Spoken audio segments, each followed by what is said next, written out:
Il n'en est pas ainsi. Mais au contraire, la vérité tantôt nous apparaît de manière à nous sembler claire comme le jour, tantôt elle est cachée par les choses matérielles et usuelles, de sorte que nous retombons dans une nuit profonde, à peu près comme nous étions auparavant. Et nous sommes alors comme l'homme qui, se trouvant dans une nuit profondément obscure, y voit parfois briller un éclair. Il y en a parmi nous à qui l'éclair brille coup sur coup, de sorte que pour ainsi dire, ils sont constamment et sans discontinuer entourés de lumière, et que la nuit devient pour eux comme le jour, et c'est là le degré du plus grand des prophètes, comme on a dit, etc., etc. Il y en a d'autres à qui l'éclair brille une seule fois dans toute la nuit, et c'est là le degré de ceux dont il a été dit, et ils prophétisèrent et ne continuèrent pas. Pour d'autres, enfin, il y a entre chaque éclair des intervalles plus ou moins longs, mais il y en a aussi qui n'arrivent point à un degré assez élevé pour que leurs ténèbres soient illuminées par un éclair. Elles ne le sont au contraire que comme par un corps poli, ou toute autre chose semblable, comme des pierreries, etc., qui brillent dans les ténèbres de la nuit. Et même ce peu de lumière qui brille pour nous n'est pas continuel, etc., etc. Ce qui se passe ici, Maïmonide nous livre une théorie de l'ésotérisme, qui n'est pas finalement l'ésotérisme politique. Vous savez, il y a ce grand penseur, Léo Strauss, livre que je vous conseille, Léo Strauss Maïmonide, a dit, voilà, dans la société médiévale, le philosophe ne peut pas dire ouvertement les choses parce que la philosophie s'adresse à la physis des choses.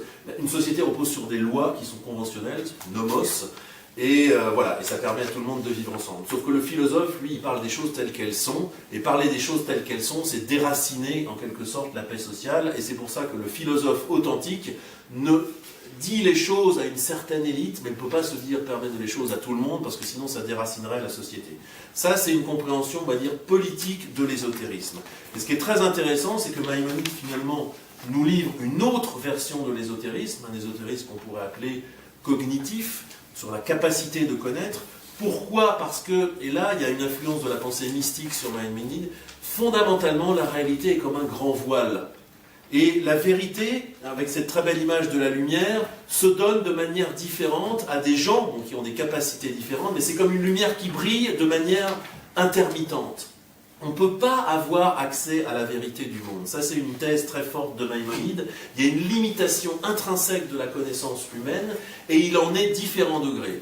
Il y a ceux, de toute façon, la lumière ne brille jamais en continu. Mais il y a ceux pour qui elle brille tellement souvent qu'effectivement il y a une espèce de continuité, il y a une sorte de rémanence de la lumière qui fait qu'on a accès comme ça.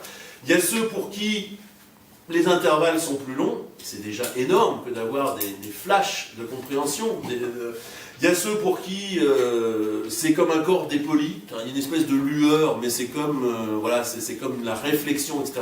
Et c'est encore énorme parce que ça veut dire qu'il y a de la lumière, et il y a ceux qui restent dans l'obscurité la plus complète. Et ça, c'est intéressant parce que sans le dire, Maïmonide déjà avance alors plusieurs thèses. D'abord, l'imitation inévitable de la connaissance humaine, et puis théorie de la prophétie. La prophétie, c'est quelque part une capacité naturelle qu'a l'homme d'être en contact avec les vérités divines, mais il y a une hiérarchisation des degrés de compréhension. Il y a une différence, une inégalité humaine de compréhension.